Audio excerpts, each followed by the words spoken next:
June 10th looked to be a very contentious New Haven School Board meeting.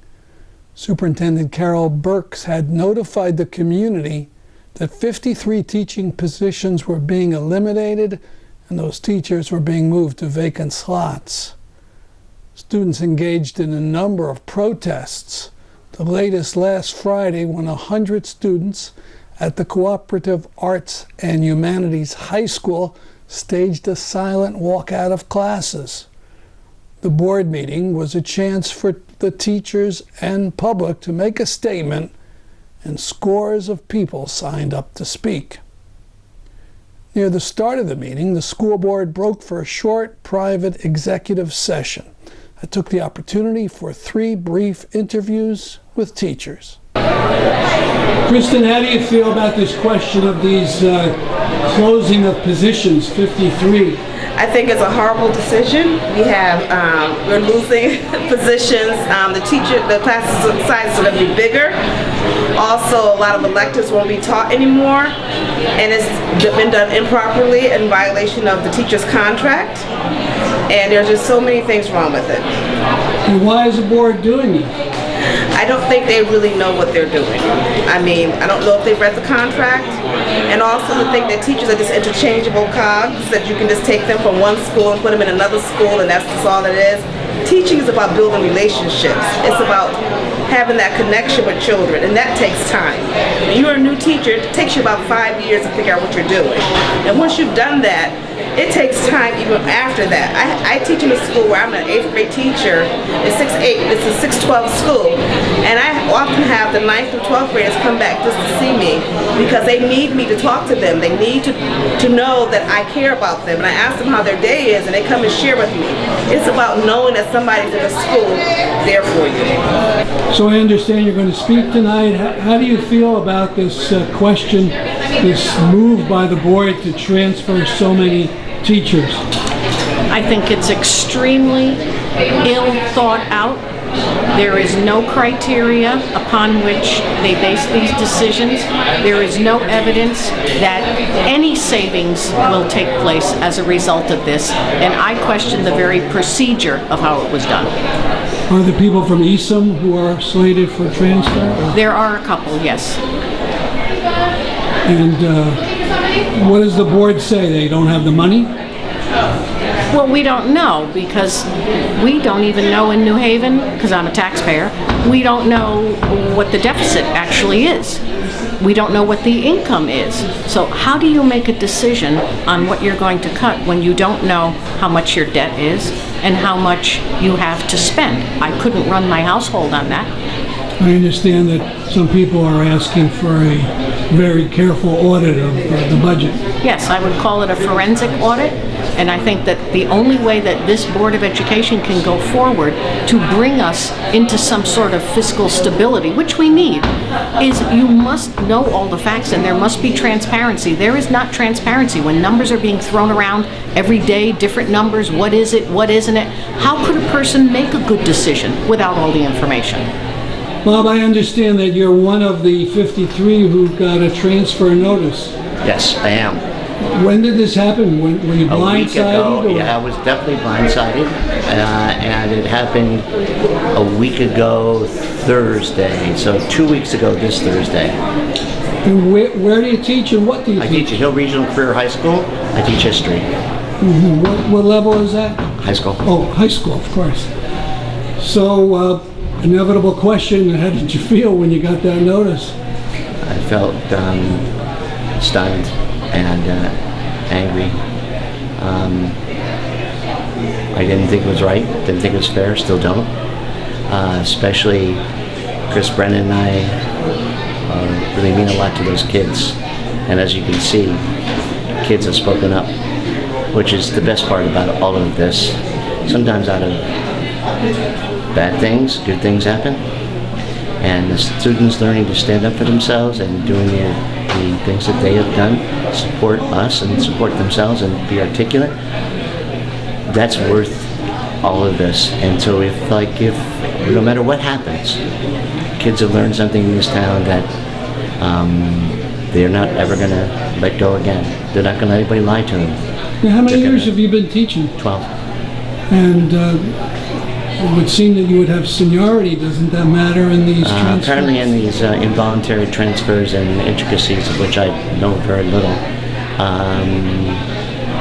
the management can do certain things, certain ways. I still don't understand all of it.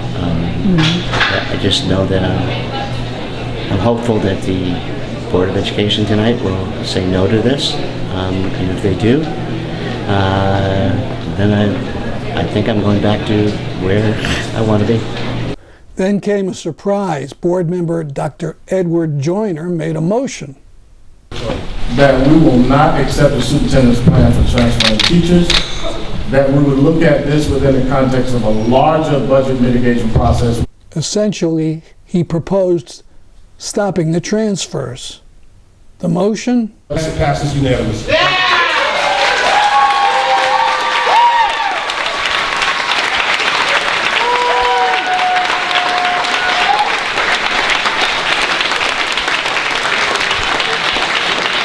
So for the time being, the positions are saved. The student and public outpouring worked.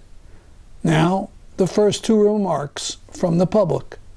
Good evening. I just wanted to address the New Haven community and of course the New Haven Board of Education and my fellow colleagues who I've worked with for the last 35 years and say thank you.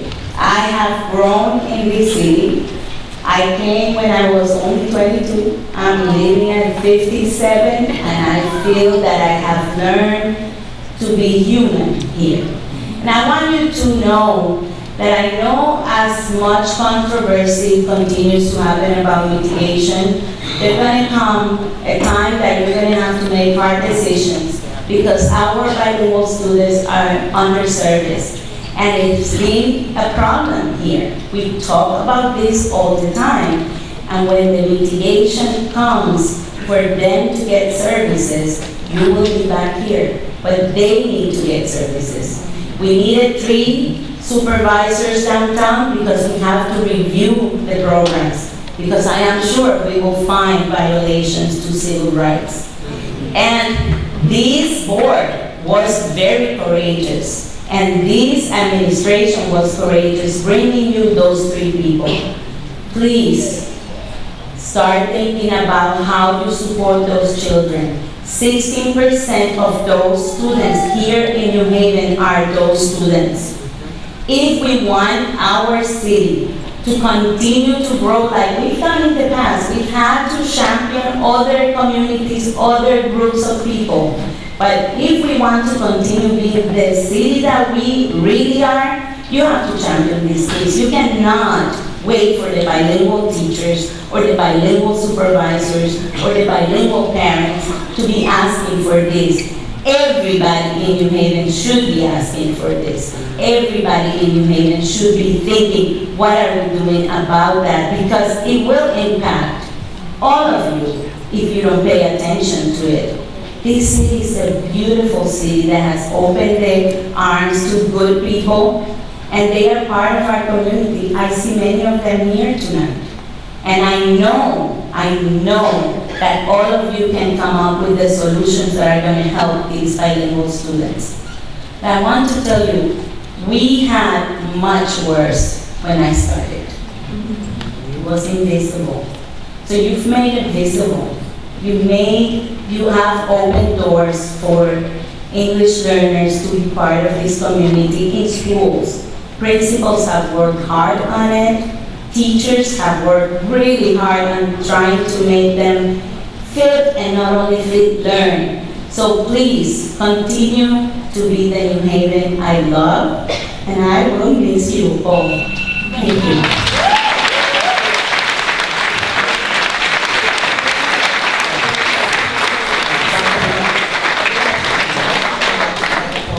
Dr. Benitez, since President Golson sent us on acting chair for 3 minutes, so I'm going to take advantage of this opportunity. I think I speak on behalf of the entire board, as well as the folks in the audience, when we say thank you for your commitment and service to our board.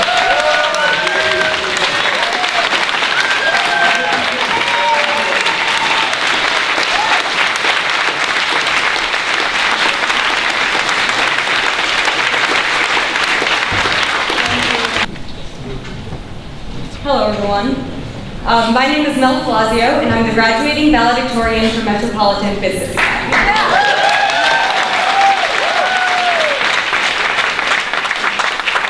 I was personally invited to attend this meeting by the Board of Ed, along with my fellow valedictorians, as an exemplar of the diverse, talented pool of students graduating from the district this year. I will not, however, allow my accomplishments to be used by the district as a distraction from the devastating budget solution that has been presented to the community.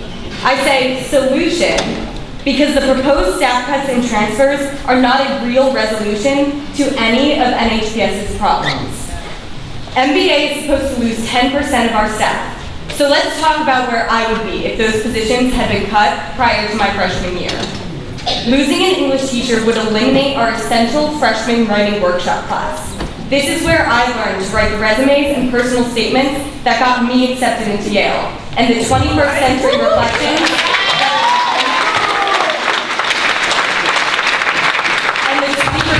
reflections that are the hallmark of the mastery-based learning system. Losing our accounting teacher will eliminate our personal finance elective, one of the most applicable and important courses at Metro. This will also add pressure to the math department. The small enrollment and individual attention in my math courses is what has allowed me to progress through my studies at an advanced pace.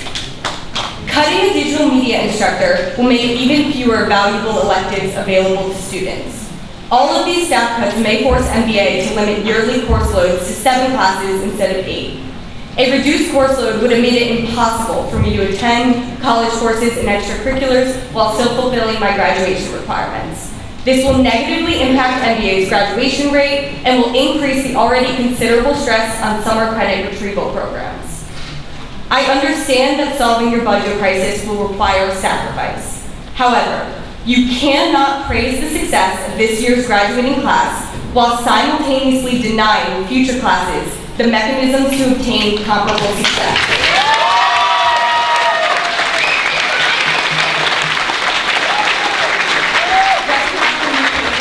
The teachers and their devotion to individual school communities are the only things that are working exactly as they should.